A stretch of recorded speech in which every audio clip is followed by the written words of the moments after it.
Alright. Yeah. This is a good hand. Hopefully our opponent's on burn. Can we get the turn 0 concession? We cannot. Okay, opponent's definitely not on burn. Unless they're on some weird blue-red counter burn deck. I'll bottom this. I need to hit land drops, and I would like to eventually draw an Outpost Siege, but I need enough mana and play first to cast it, so... Okay, I don't know what to name with Rune Talo, so not going to play it yet. We'll start by running out these Ghostly Prisons.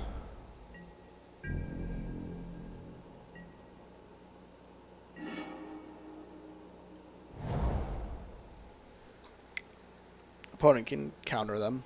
That's fine. They're not tremendously instrumental to my plan. Oh, I think my opponent is playing Time Warp. The Time Warp deck. Like the Take Infinite Turns Storm deck. Which doesn't attack. And doesn't target me. They just shuffle their library endlessly with Elixir of Immortality. Counter and bounce, sure.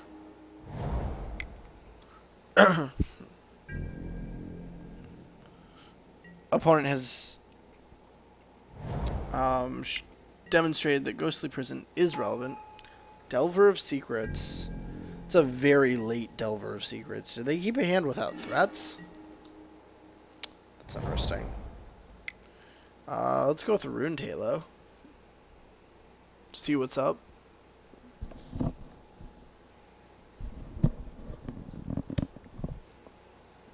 By the way, we're naming Insectile Aberration. We're not naming Delver of Secrets. That would be bad.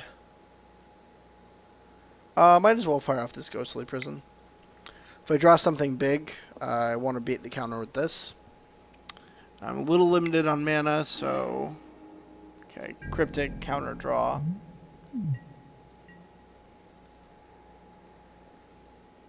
Sure. Delver does not flip. Actually, the opponent probably isn't going to let Delver flip, ever.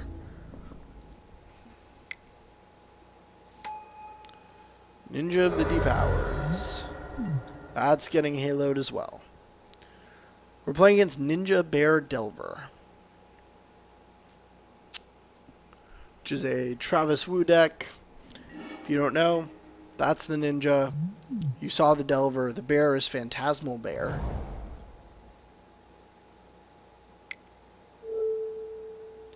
And there are also some human wizards there in the form of Snapcasters.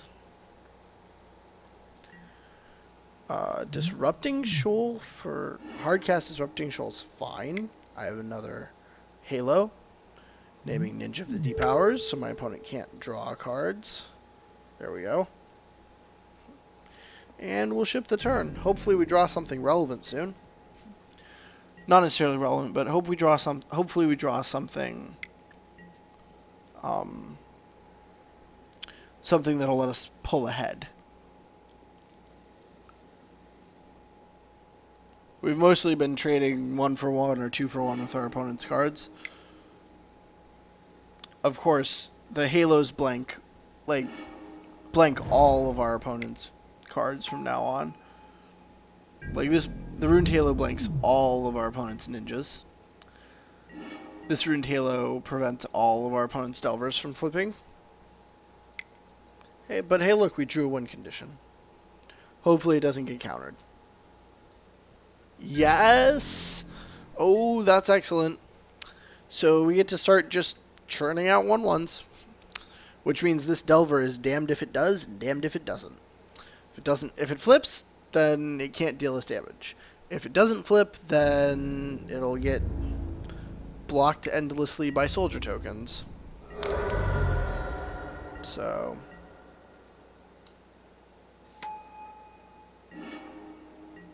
Alright. Now the opponent is going to have some trouble. Might as well play this ley line so that if I draw like a sphere of safety or something, it's better. Just kind of spend my mana. Alright, and I'll ship the turn. Vapor Snag hits the token. It's fine. Snapcast Cryptic. Bounce something, draw a card.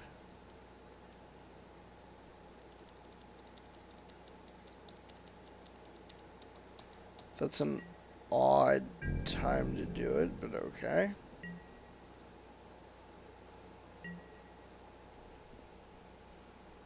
Alright, they're gonna flashback Cryptic in our end step. Return target permanent, draw a card, that's fine.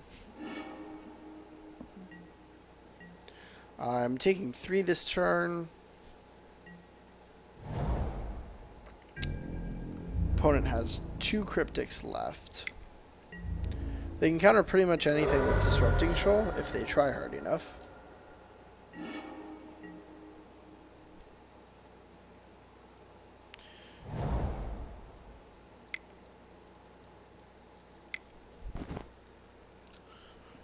Hopefully this resolves. If my opponent has another Cryptic, then we're in some big trouble. Okay, it looks like Disrupting Shoal. Yes. That's better than a Cryptic. It's miles better than a Cryptic. Another Cryptic can Cryptic counter plus bounce the Snapcaster. And then do it again. And again with Snapcaster. And it's just the most infuriating thing ever. Because it's definitely a soft block. They can counter the next 3 spells that they care about. Thankfully, opponent didn't have Cryptic. Ghostly Prison is not relevant right now, but if I get another one, it'll start to be relevant, and if I get a Sphere of Safety, it will definitely be relevant. Also means that if my opponent decides to attack with both creatures, they will have trouble with... They just Vapor Snag their ninja? That makes no sense.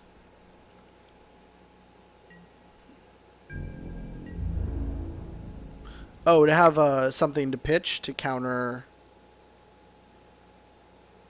to counter a 4-drop with Disrupting Shoal, maybe? But they have a ton of mana. I don't know why they need that.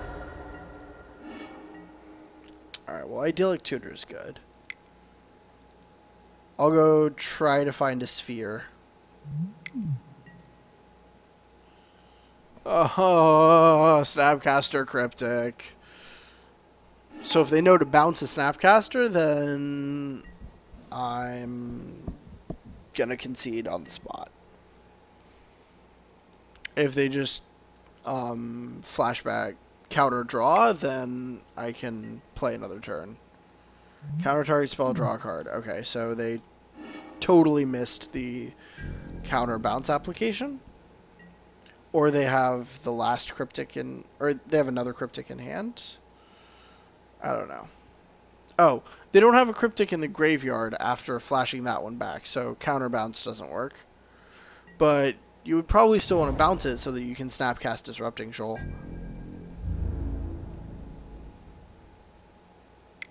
Alright, pay 6.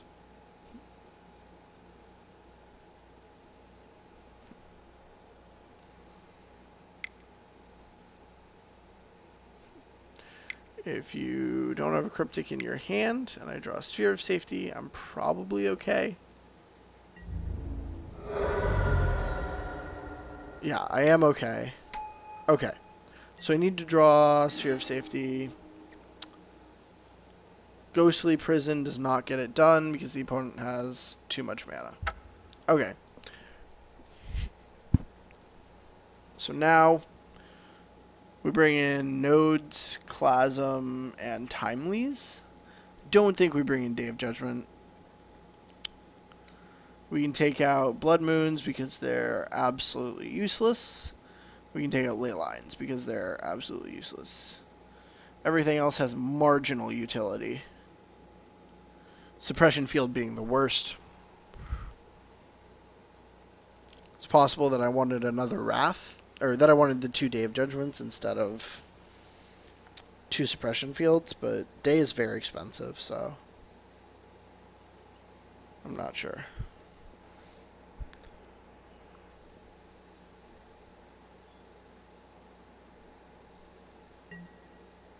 I would like to play first. Thank you for asking. This hand is pretty keepable. Played with Clifftop Retreat.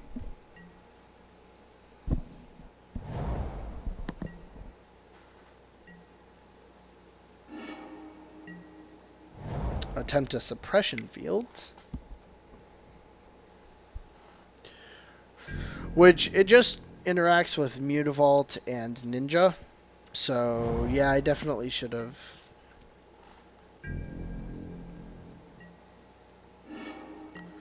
Definitely should have boarded in Wraths. But, alas, I did not.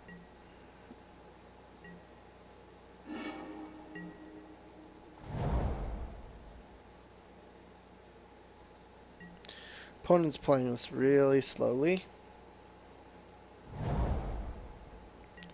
Makes me think they have a lot of counter spells. Alright, now we're going to cast Ruined Halo.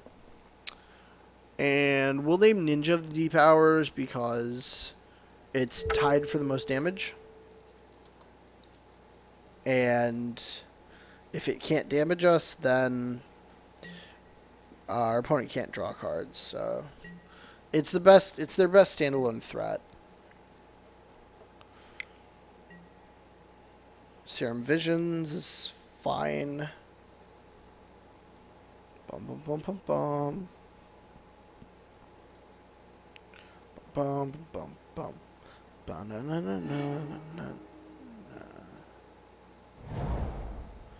Alright, that's a Mutavault. Costs 3 mana to animate, which is nice. I guess I just passed the turn. Stuck on lands. I need to hit, yeah, 1 more land. Okay, Delver. That's getting banished. There we go, there's the land.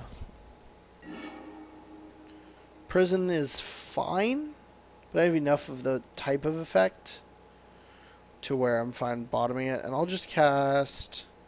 Actually, I'll cast Porphyry Nodes.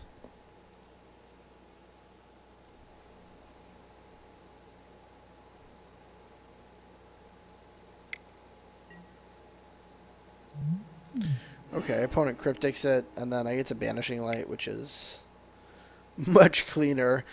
Saves me a couple of life. And that was good.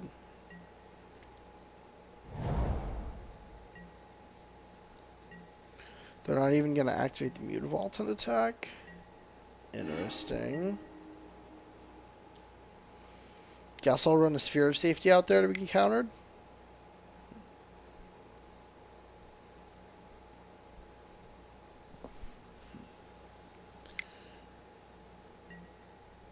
Spell Pierce, sure. It keeps my, like, if I can run Sphere of Safety into a counterspell, makes Assemble more likely to resolve. If I run Assemble into a counterspell, it makes Outpost Siege more likely to resolve. Stuff like that. Alright, we're going to cast Idyllic Tutor. Hopefully this will get a Cryptic. No. Alright, well, I'll grab an Outpost Siege then. And pass the turn.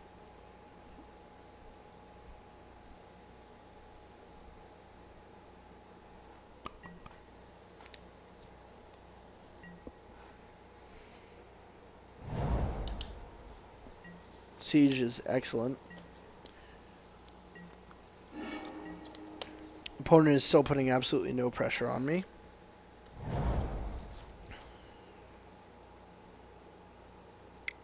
I will cast and assemble the Legion. Snapcast, Spell Pierce. Or, I mean, it seems a shame not to Snapcast Cryptic, but if you have another Snapcaster, you want to Snapcast Spell Pierce in this situation. So the fact that my opponent is Snapcasting Cryptic tells me they don't have another Snapcaster Mage in their hand.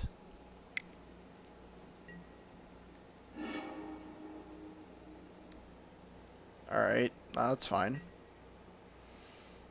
Counter bounce. At most I take 5 next turn. Untap and cast Timely Reinforcements into Banishing Light. Which seems good.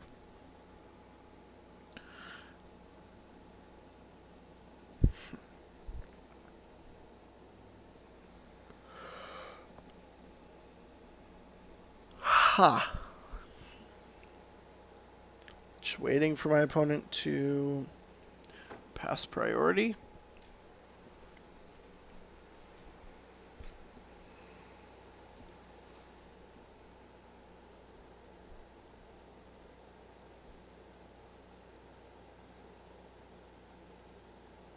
I really have no idea what they're doing.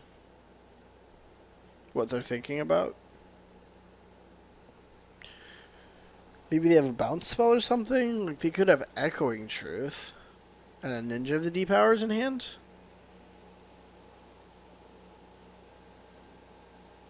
Like, Echoing and Ninja, and they're deciding whether they want to bounce the Rune Halo? I don't know. That's my working theory. Or maybe they're deciding whether or not they want to bounce the Suppression Field so that they can activate Mutavault and hold up counter spells. I'm not entirely certain.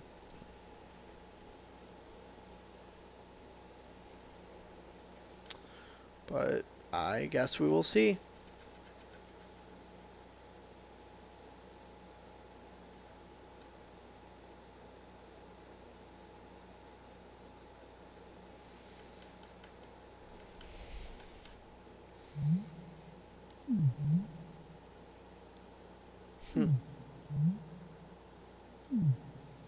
Still waiting.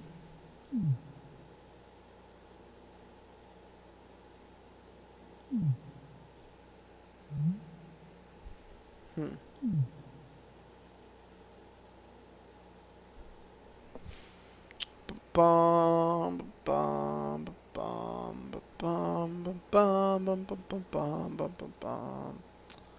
Did they disconnect? They did not. Still connected. Still in the tank. Maybe they had to run to the bathroom. Who knows?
Still thinking? Or gone or whatever? Still just... I'm still just waiting. Our opponent's gone. Don't know what to do. If I could pause the recording, I would. But unfortunately, this software doesn't let me do that. So we're just waiting for them to return.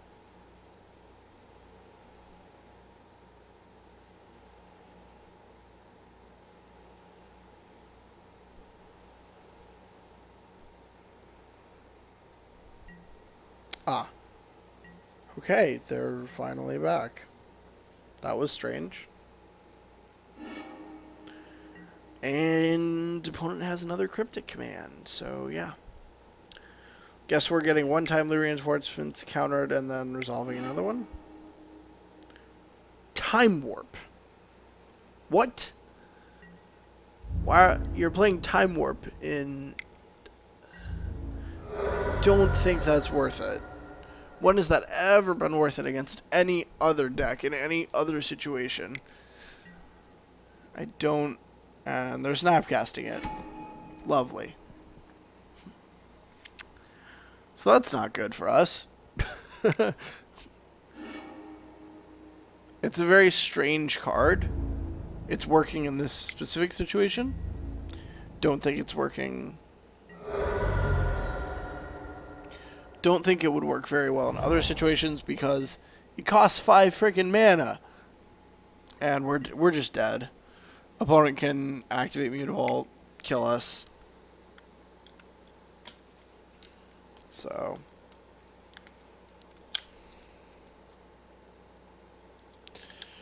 Unfortunately, that is the way the cookie crumbles.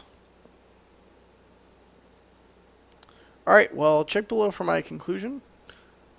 Thanks for watching. I hope you learned something about the deck, even if you didn't see me do very well with it, because I was making a lot of technical errors today. Fortunately, somehow it's just the way it goes. You know, I did a full stream. I'm a little tired, experiencing a bit of decision fatigue. It happens, you know? Magic is complicated. I don't know what else to say, but I hope that you guys still got a lot out of it, because I still got a lot out of recording it.